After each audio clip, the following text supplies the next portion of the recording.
നമസ്കാരം. സൗമ്യ വധക്കേസിലെ പ്രതി ഗോവിന്ദച്ചാമി ഒരുപക്ഷെ കേരളത്തിലെ തന്നെ ഏറ്റവും വെറുക്കപ്പെട്ട ഒരു കൊടും ക്രിമിനലായിരിക്കും. കാരണം അത്രമാത്രം ഈ കേസ് ജനങ്ങളുടെ ഇടയിൽ ചർച്ച ചെയ്യപ്പെട്ടിട്ടുണ്ട്. ഏറ്റവും ഒടുവിലായി സുപ്രീം കോടതി ഗോവിന്ദച്ചാമിക്ക് വധശിക്ഷയിൽ നിന്ന് ഒഴിവാക്കി കൊടുക്കുകയും ഒക്കെ ചെയ്തപ്പോൾ വലിയ പൊതുജന വികാരം ഉണ്ടായിരുന്ന ഒരു കേസാണ് ഈ സൗമ്യ വധക്കേസ്.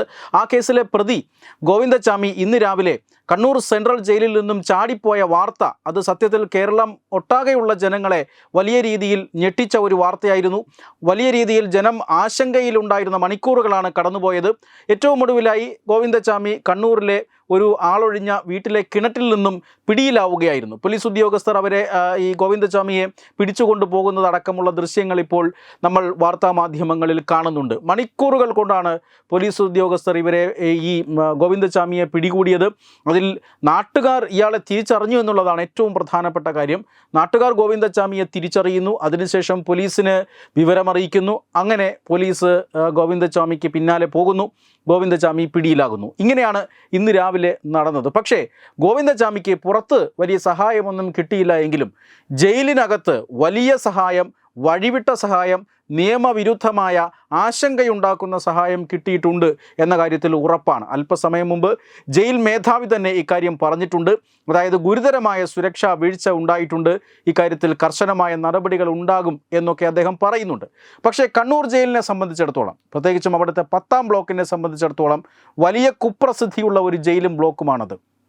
കാരണം കണ്ണൂർ ജയിലിൽ നടക്കുന്ന നിയമവിരുദ്ധ പ്രവർത്തനങ്ങളെക്കുറിച്ചുള്ള ധാരാളം വാർത്തകൾ നമ്മൾ കേൾക്കാറുണ്ട്. അവിടുത്തെ പ്രതികൾ ആരൊക്കെയാണെന്ന് നമുക്കറിയാം. രാഷ്ട്രീയമായി അല്ലെങ്കിൽ രാഷ്ട്രീയ പാർട്ടികൾ ചെല്ലും ചെലവും കൊടുത്ത് വളർത്തിയ ഗുണ്ടകളും കൊലയാളികളും ഒക്കെയാണ് കണ്ണൂർ ജയിലിനകത്ത് ഭൂരിഭാഗവും ഉള്ളത്. മാത്രമല്ല അതിനോടൊപ്പം തന്നെ ഗോവിന്ദച്ചാമിയെ പോലെയുള്ള ക്രിമിനലുകളുമുണ്ട്. ഇവർ വാഴുന്ന ഈ കണ്ണൂർ സെൻട്രൽ ജയിൽ ഭരിക്കുന്നത് ആഭ്യന്തര വകുപ്പോ അല്ലെങ്കിൽ ജയിൽ വകുപ്പോ ഉന്നത ഉദ്യോഗസ്ഥരോ കണ്ണൂർ സെൻട്രൽ ജയിലിലെ ഉദ്യോഗസ്ഥരോ ഒന്നുമല്ല. അവർക്ക് ഈ ജയിൽ ഭരണത്തിൽ ചില പരിമിതികളുണ്ട്. കാരണം ചില രാഷ്ട്രീയ ഏമാന്മാരാണ് ഈ കണ്ണൂർ ജയിൽ ഭരിക്കുന്നത് എന്ന് വ്യക്തമാണ്. ഇതിൽ ഈ ഗോവിന്ദച്ചാമിയുടെ കേസിൽ ഏറ്റവും പ്രധാനപ്പെട്ട കാരണം ഗോവിന്ദച്ചാമിക്ക് കണ്ണൂർ സെൻട്രൽ ജയിലിൽ നിന്നും ലഭിച്ച ഏറ്റവും വലിയ സഹായം ഏത് എന്ന് നോക്കുക. ഒന്നാമത്തേത്, ഇന്ന് രാവിലെ മുതൽ തന്നെ ഗോവിന്ദച്ചാമിയുടെ ഏറ്റവും പുതിയ രൂപം എന്ന രീതിയിൽ മാധ്യമങ്ങൾ ഒരു ഫോട്ടോ പുറത്തുവിട്ടിരുന്നു. ആ ദൃശ്യമാണ് നിങ്ങളിപ്പോൾ കാണുന്നത്. കേരളത്തിലെ എല്ലാ മാധ്യമങ്ങളിലും ദൃശ്യമാധ്യമങ്ങളിലും ഈ ഫോട്ടോ വന്നിരുന്നു. കാരണം ജനങ്ങളുടെ സഹായത്തോടുകൂടി ജനങ്ങൾ തിരിച്ചറിഞ്ഞ് എത്രയും വേഗം ഈ ഗോവിന്ദച്ചാമിയെ പിടികൂടുക എന്നതാണ് ആദ്യ മണിക്കൂറുകളിൽ നമുക്ക് ചെയ്യാൻ കഴിയുന്നത്. അതിനുവേണ്ടി ഏറ്റവും പ്രധാനപ്പെട്ട ഒരു ടൂളാണ് പ്രതിയുടെ ഏറ്റവും ഒടുവിലത്തെ ഫോട്ടോ.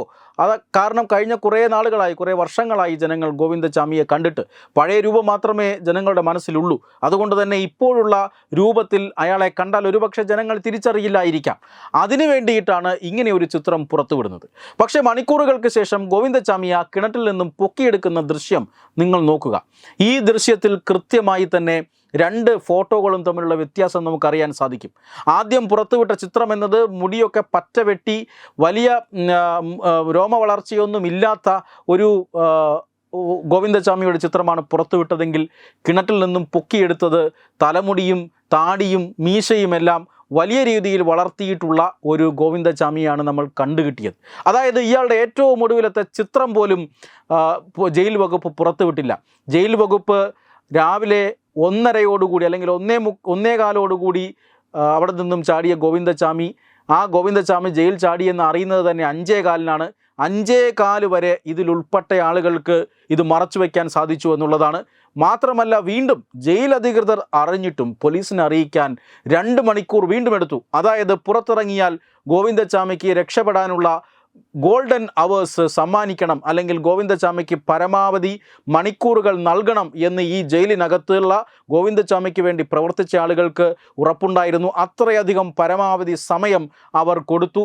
മാത്രമല്ല പുറത്തിറങ്ങിയാൽ ജനങ്ങളെ തെറ്റിദ്ധരിപ്പിക്കാൻ ഇങ്ങനെ ഒരു ചിത്രം കൊടുക്കുകയും ചെയ്യുന്നു. അങ്ങനെ ആയാൽ ഇയാളെ പുറത്തിറങ്ങിയാൽ ഒരുപക്ഷെ ജനങ്ങൾക്ക് തിരിച്ചറിയാൻ കഴിയില്ല എന്നുവരെ ഇവർ വിചാരിച്ചിരുന്നു. അത്രമാത്രം കണിശമായ കണക്കുകൂട്ടലോടുകൂടിയാണ് ഗോവിന്ദച്ചാമിയെ ജയിലിൽ നിന്നും പുറത്തിറക്കി വിട്ടിരിക്കുന്നത് എന്ന് വ്യക്തമാണ്.